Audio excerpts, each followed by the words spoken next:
Hello everyone, welcome to my channel. So ಎಲ್ಲರೂ ಹೇಗಿದ್ದೀರಿ? ಎಲ್ಲರೂ ಆರೋಗ್ಯವಾಗಿ ಖುಷಿಯಾಗಿದ್ದೀರಿ ಅಂದ್ಕೋತೀನಿ. ಸೊ ಬನ್ನಿ, ನಾನಿವತ್ತು ಒಂದು ಸ್ಪೆಷಲ್ ರೆಸಿಪಿನ ನಿಮಗೆಲ್ಲ ಮಾಡಿ ತೋರಿಸ್ತಾ ಇದ್ದೀನಿ. ಏನಪ್ಪ ಅಂದರೆ ಕಾರ್ನ್ಫ್ಲೋರ್ ಹಿಟ್ಟಿನಿಂದ ಹಲ್ವಾ ಹೇಗೆ ಮಾಡೋದು ಅಂತ ತೋರಿಸ್ತೀನಿ. ಸೊ ನಿಮಗೂ ಇಷ್ಟ ಆದರೆ ಟ್ರೈ ಮಾಡಿ, ಮತ್ತೆ ಮತ್ತೆ ಮಾಡ್ತೀರಾ. ತುಂಬ ಈಸಿ ಆ್ಯಂಡ್ ಟೇಸ್ಟಿ, ಕ್ವಿಕ್ಕಾಗಿ ಆಗುವಂತಹ ರೆಸಿಪಿ. ಸೊ ಅರ್ಜೆಂಟಲ್ಲಿ ನಮಗೊಂದು ಒಳ್ಳೆ ಸ್ವೀಟ್ ಮಾಡ್ಕೋಬೇಕು ಅಂದರೆ ಇದನ್ನು ಟ್ರೈ ಮಾಡಿ. 10 ನಿಮಿಷದಲ್ಲಿ ಒಂದು ಒಳ್ಳೆ ಸ್ವೀಟ್ ನಿಮಗೆ ರೆಡಿ ಆಗುತ್ತೆ. ಸೊ ಇದಕ್ಕೆ ಬೇಕಾಗಿರ್ತಕ್ಕಂಥ ಇಂಗ್ರೀಡಿಯೆಂಟ್ಸ್: ಕಾರ್ನ್ಫ್ಲೋರ್ ಹಿಟ್ಟು, ಬೆಲ್ಲ, ಅಡಿಗೆ ಎಣ್ಣೆ, ಏಲಕ್ಕಿ ಪುಡಿ, ಕೇಸರಿ ಬಣ್ಣ, ನೀರು. ಸೊ ಇಷ್ಟನ್ನು ನೀವು ಒಂದು ಮೆಷರ್ಮೆಂಟ್ ತೊಗೊಂಡು ರೆಡಿ ಮಾಡಿ ಇಟ್ಕೋಬೇಕು. ಅಂದರೆ ಮಾಡುವಾಗ ಯಾವುದೇ ಕನ್ಫ್ಯೂಷನ್ ಆಗೋಲ್ಲ. ಎಲ್ಲ ರೆಡಿ ಮಾಡಿ ಇಟ್ಕೊಂಡ್ರೆ ಬೇಗ ಆಗುತ್ತೆ. ಸೊ ಕನ್ಫ್ಯೂಷನ್ ಕೂಡ ಆಗೋಲ್ಲ, ಏನು ಹಾಕಿದ್ವಿ ಮತ್ತು ಮರ್ತವಾ ಅಂತ ಅನಿಸುತ್ತೆ. ಸೊ ಸ್ಟೆಪ್ಸ್ ಮಾಡೋದು ಹೇಗೆ ಅಂತ ನೋಡೋಣ. ಒಂದು ಪಾತ್ರೆ ತೊಗೊಂಡು ಅದಕ್ಕೆ 1 ಗ್ಲಾಸ್ ಫಸ್ಟು ನೀರು ಹಾಕಬೇಕು. ಏನು ನಾವು ನೀರು ಹಾಕಿರ್ತೀವಿ ಅದೇ ಗ್ಲಾಸಲ್ಲಿ ಅಳತೆ ಮಾಡ್ಕೋಬೇಕು. ನಾನಿಲ್ಲಿ ಅಳತೆ ಮಾಡಿಲ್ಲ. ನಿಮಗೆ ಮೆಷರ್ಮೆಂಟ್ ಬೇಕು ಅಂದರೆ 1 ಗ್ಲಾಸ್ ಹಿಟ್ಟಿಗೆ 1.5 ಲೋಟ ಬೆಲ್ಲ ಹಾಕಬೇಕು. 1 ಗ್ಲಾಸ್ ಎಣ್ಣೆ, ಅಡುಗೆ ಎಣ್ಣೆ ಹಾಕಿ ಇದನ್ನು ಕುದಿಯೋಕ್ಕಿಡಬೇಕು.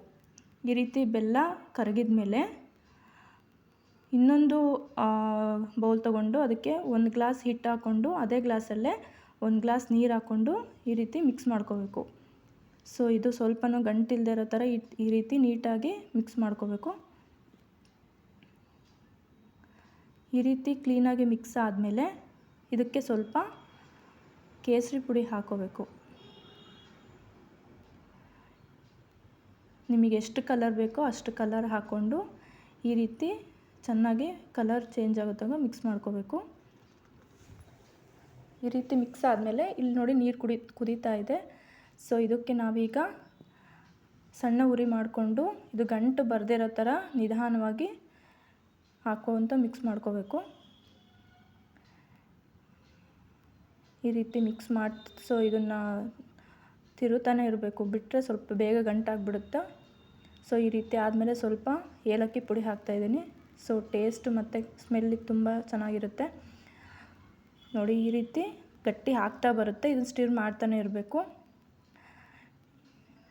ಈ ರೀತಿ ಒಂದು 5 ರಿಂದ 8 ನಿಮಿಷ ಇದನ್ನು ಈ ರೀತಿ ತಿರುಗಿಸ್ತಾ ಇರಬೇಕು.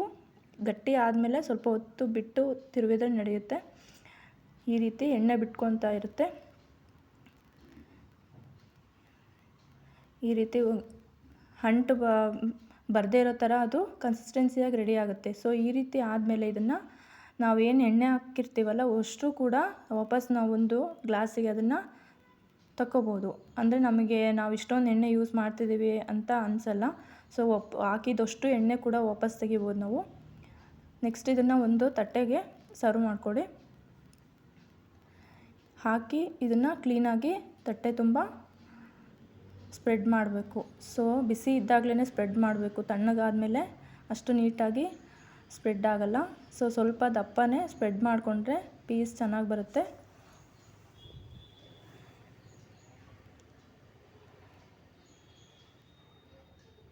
ಈ ರೀತಿ ಸ್ಪ್ರೆಡ್ ಮಾಡ್ಕೊಂಡ್ಮೇಲೆ ಇದನ್ನು ಒಂದು ಕೆಳಗಡೆ ಏನಾದರೂ ಇಟ್ಟು ಈ ರೀತಿ ಸಪೋರ್ಟಿಗೆ ಇಡಬೇಕು.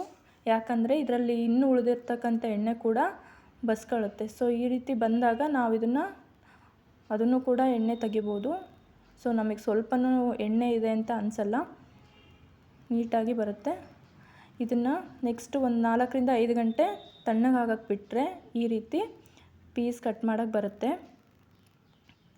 ಸೊ ತುಂಬ ಈಸಿಯಾಗಿ ಕ್ವಿಕ್ಕಾಗಿ ಫಸ್ಟ್ ಟೈಮ್ ಮಾಡ್ತಾಯಿದ್ದೀವಿ ಅಂದರೂ ಕೂಡ ಯಾವುದೇ ನಮಗೆ ಕನ್ಫ್ಯೂಷನ್ ಇಲ್ಲದೆ ಕೂಡ ನೀಟಾಗಿ ಬರುತ್ತೆ. ಸೊ ಎಲ್ಲರೂ ಟ್ರೈ ಮಾಡಿ ಹೇಗೆ ಅನ್ನಿಸ್ತು ಅಂತೇಳಿ ಕಾಮೆಂಟ್ ಮಾಡಿ. ಡೈಲಿ ಮಕ್ಕಳಿಗೆ ಏನು ಕೊಡೋದು ಅಂತಂದರೆ ಈ ರೀತಿ ಮಾಡಿಕೊಂಡ್ರೆ ತುಂಬ ಚೆನ್ನಾಗಿರುತ್ತೆ.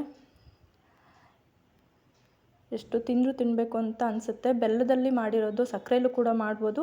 ಹೆಲ್ತ್ ಕಾನ್ಷಿಯಸ್ ಇರೋದ್ರಿಂದ ಸೊ ನಮ್ಗೆ ಬೇಕು ಅಂತಂದರೆ ನಮಗೆ ಬೆಲ್ಲದ್ದು ರುಚಿ ಇರುತ್ತೆ, ಸಕ್ಕರೆದು ಕೂಡ ಅಷ್ಟೇ ಚೆನ್ನಾಗಿರುತ್ತೆ. ಸಕ್ಕರೆ ತಿನ್ನಲ್ಲ ಅನ್ನೋರು ಬೆಲ್ಲದಲ್ಲಿ ಮಾಡ್ಕೋಬೋದು. ಸೊ ಟ್ರೈ ಮಾಡಿ, ಹೇಗೆ ಅನ್ನಿಸ್ತು ಕಮೆಂಟ್ ಮಾಡಿ. Thank you for watching. Thank you all.